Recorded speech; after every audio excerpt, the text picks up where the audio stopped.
Welcome back, everyone. Today we are talking about something that we've joked about on this show, but it is Boromir's plan to use the ring was actually the only logical option that the characters had within the movies slash books. So just before we get into it, what are your initial thoughts on that topic? Because it's one that we kind of have fun with. Boromir being the only one to say, they're discussing the ring, and he's like, "It is a gift. We must use this." And everyone kind of makes fun of him in the books. They're really harsh to him, like really mean to poor old Boromir. And then in the movies, they're less so, but they still kind of make fun of him, saying, I mean, the same way they make fun of Gimli, who tries to destroy the ring with his axe, right? They kind of just make fun of them, like, "You stupid idiot! You could just smash it with an axe and we'd be done." Well, What we are we wouldn't. what are we waiting for? Gimli, we wouldn't have called you to come to this frickin' council meeting if we could just smash it with an axe. um yeah, I mean, you're right, because us as the viewers also think it's kind of like, no, you can't use the ring. Yeah, you But silly, like you're evil. maybe we just bought the propaganda. That's it can be used. I don't know. Yeah, so that's sort of where I'm thinking is like I've never really thought Boromir was out of line with this comment. Um, I can he has that one of the best moments, the by the blood of our people are your lands kept safe. He's been dealing with this situation for a long time, and to now see what he perceives to be a powerful weapon. Obviously they don't know what it does, right?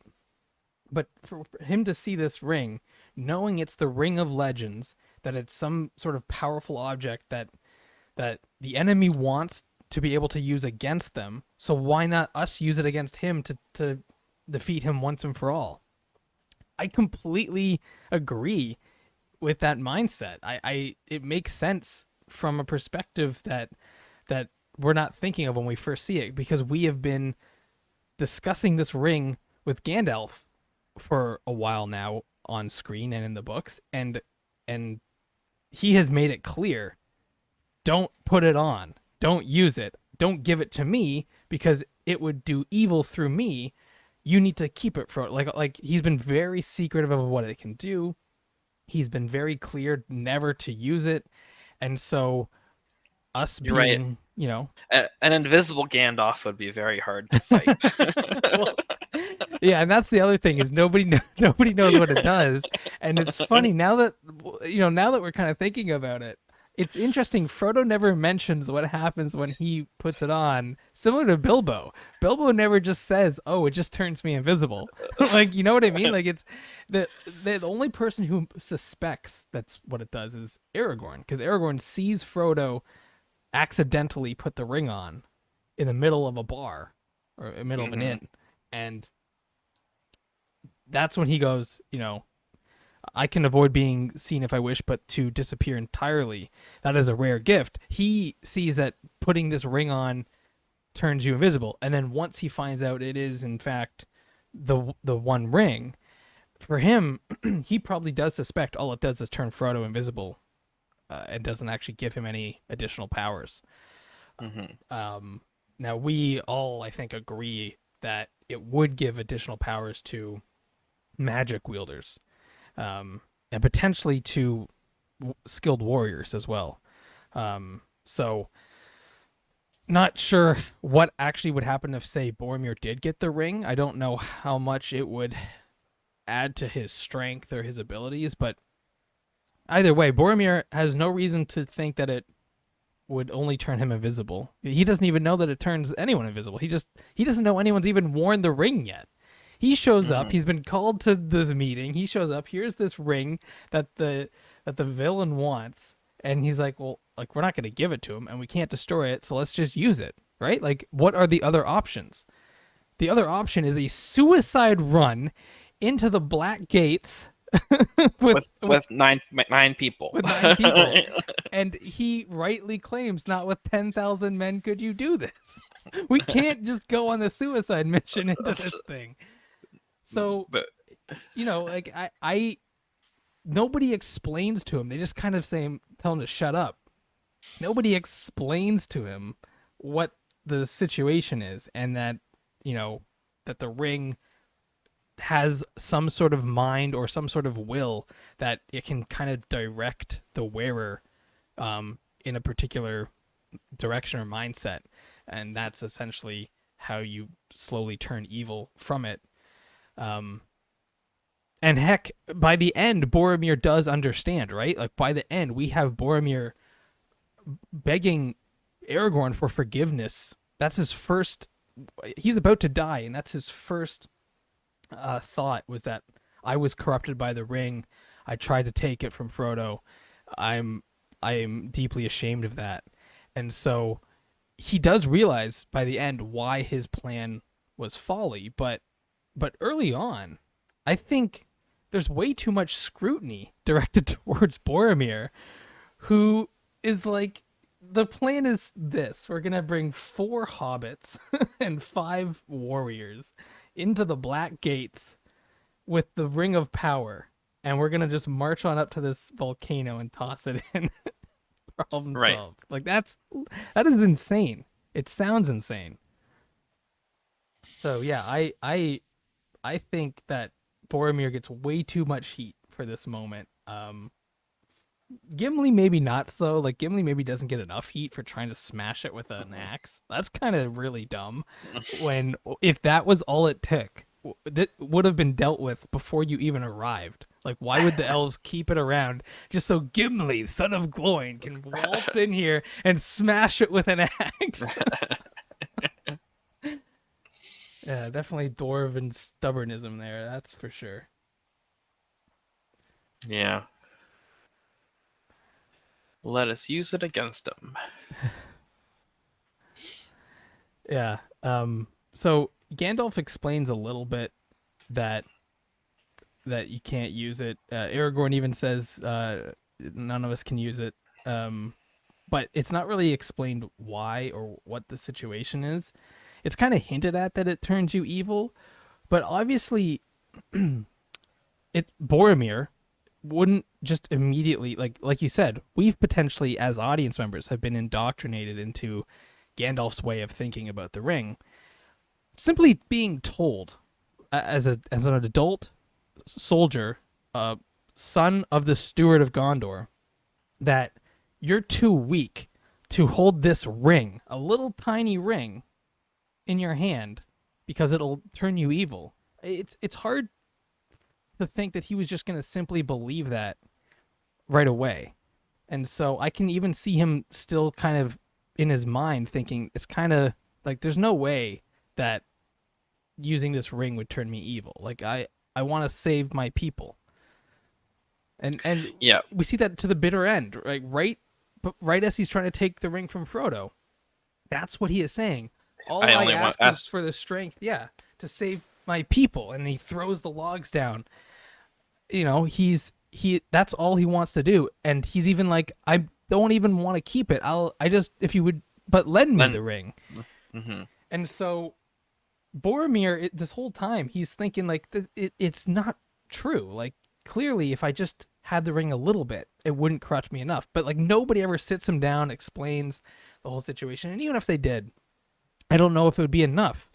You have to almost be in that moment. What would a corrupted Boromir even look like? What would be his goal? Like, would you end up something like Gollum living in the mountains with a ring, or would you like try to like, I'm gonna claim the Gondor for myself and Hmm. be an evil king? What would That's what? so. When you initially asked the question, that's where my mind went. Is that he would usurp his father and try to rule Gondor and essentially merge Gondor with Mordor, like because he would at that point, he if he is corrupted, he would almost be like a ring wraith or something, but like in flesh, and he would just be doing the bidding of Mordor. Um, yeah, I that'd be a cool little alternate reality of if Boromir in that moment is actually able to take the ring from Frodo. That'd be a good what if video for people more talented than Yeah, us. Yeah, someone who can edit really well can edit. So Boromir wins that little mini fight with Frodo, actually takes the ring off of him, puts it on his hand. He turns invisible and runs off into the woods. Cut to like a year later, and like Gondor is like in shambles. He's in charge, and yeah.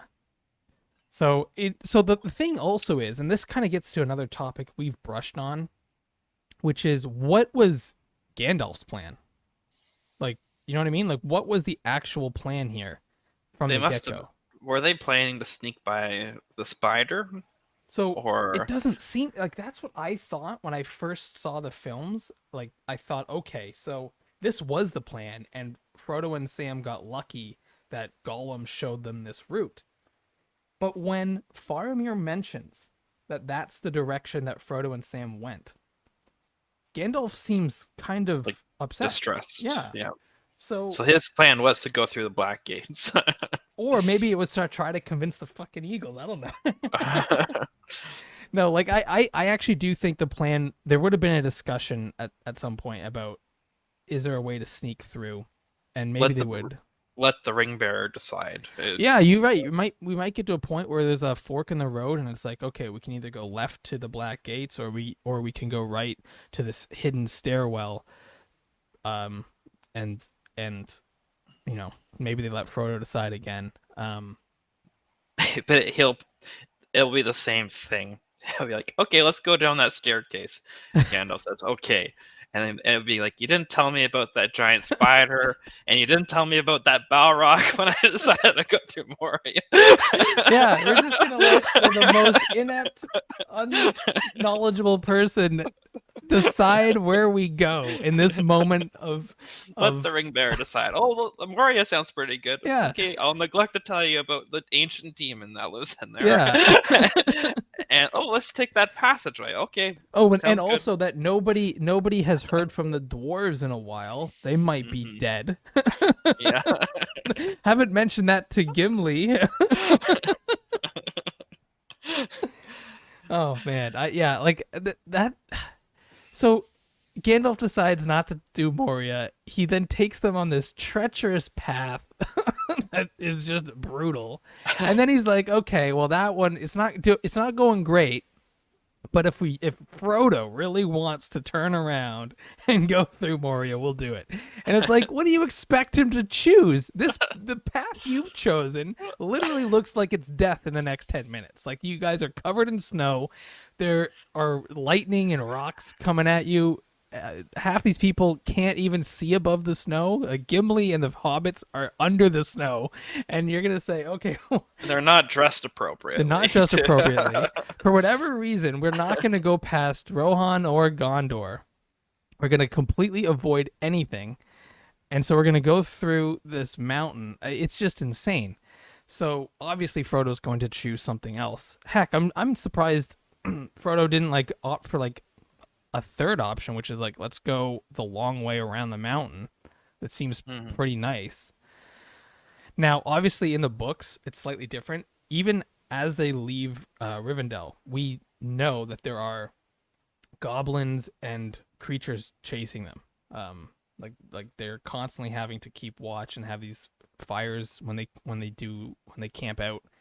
So in the books, you have a lot more sense of we need to find the least noticeable path to the east. In the movies, though, it actually kind of seems like nobody knows about them yet, other than the Mhm. Nazgul, but we don't know where they are. Like we've ditched them at the river, so now we're not sure where they ended up. They went down the river somewhere.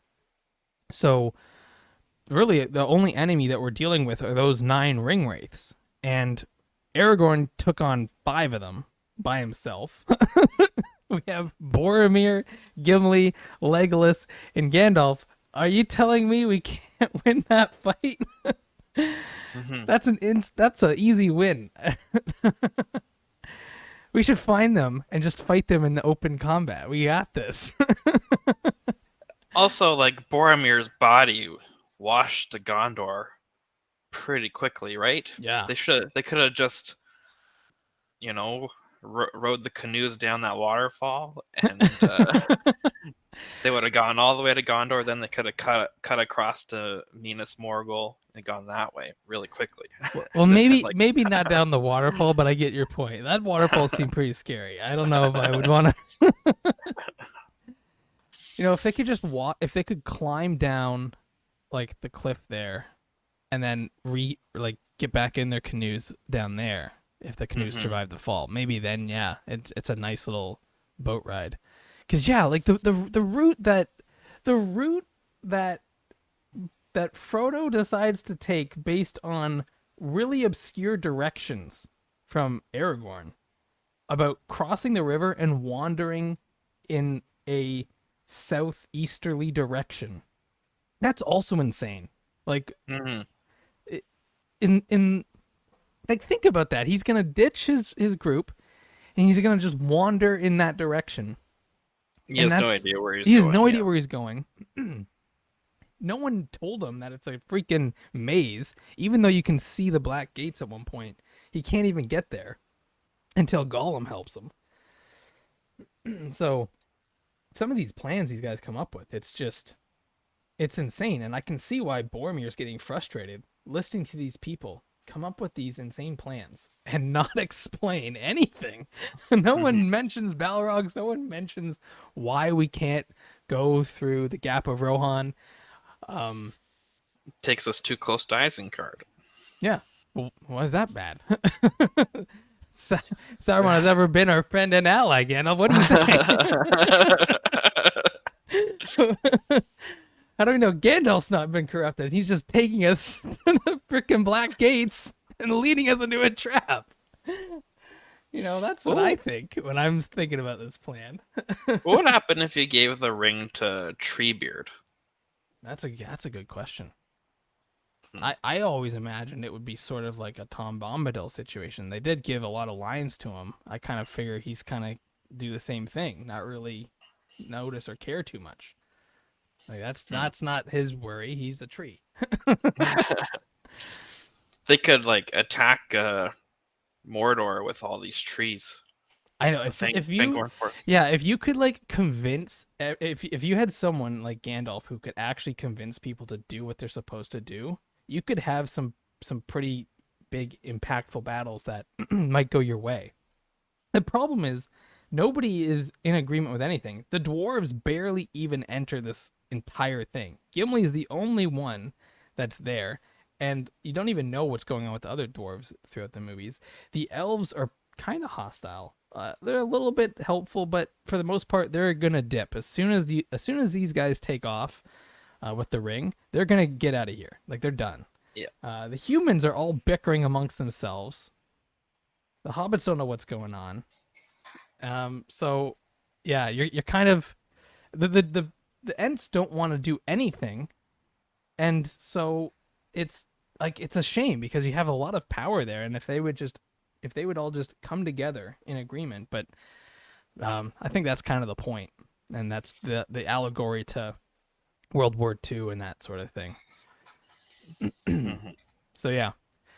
But anyway, I thought it was a neat idea to talk about Boromir because I think he does get within the books and films and online by fans, he gets ripped on for his plan to use the ring and also for him to continuously believe he could use the ring even up to the very last moment until he does try to take the ring. And I actually have sympathy for that, and I actually think that's one of the more logical ideas. The fact that Gimli hasn't tried is kind of weird. Like Gimli just straight up is like, "Oh, the axe couldn't break it. This must be super magical." I'm just gonna believe Gandalf from now on. Mm-hmm. But yeah, that's it for this one. Unless you have anything else to mention here. Nope. I just say that the article goes on that his plan makes so much sense is exactly why it would never work. Sauron is ridiculously intelligent battle strategist from his years working under the previous Dark Lord Morgoth, and as such is cunning as paralleled by none. He would see a plan like this coming from a mile away and be able to reclaim the ring as soon as it entered the world of men. whether by using his ring race or they're flying fell beasts Hmm. or by sending in an entire battalion of orcs, doesn't matter. Yeah, no, and that's true. We've talked about this before, that the reason this plan ends up working in the first place is because it is so random and ridiculous that the enemy never knows where the ring is. Like, Right, they never even like Mount Doom, that little gateway is like unguarded too. yeah, because they think the entire time that the ring is headed towards the land of men, and then when they finally do have Pippin kind of screw up and touch the Palantir, uh, that's when they think the ring is there. in And so in in Rohan, Rohan. yeah. So Yep. then Gandalf takes the ring, quote unquote, not the real ring, but the person that they think has the ring, to Gondor, to Minas Tirith, and the rest is they. This is now where we basically see Boromir's plan come into play, as if Boromir just takes the ring to Minas Tirith, and then all of a sudden, boom, huge battle over the fate of the ring. Meanwhile, Frodo's just sneaking in the back door.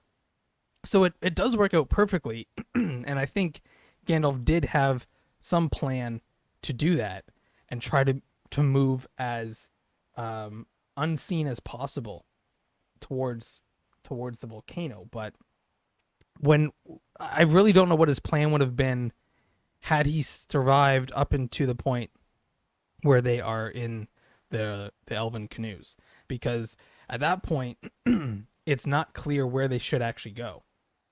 I agree with you. I think it'd be a much if the plan was actually to go up those steps, it actually seems like it'd be much easier to take the river all the way to Osgiliath, cross there, and then go in that way. Mm-hmm. So instead, Aragorn just sends Frodo on the craziest idea, him alone going into the Black Gates. That's insane to me. And Aragorn is just, go on your way, Frodo. You got this. But yeah, that's it for this one. If you guys have anything to add, please add in the comments down below. Would love to hear your thoughts, because this is Boromir. I love talking about Boromir, so this is one that's pretty close to me. And we will see you on the next one.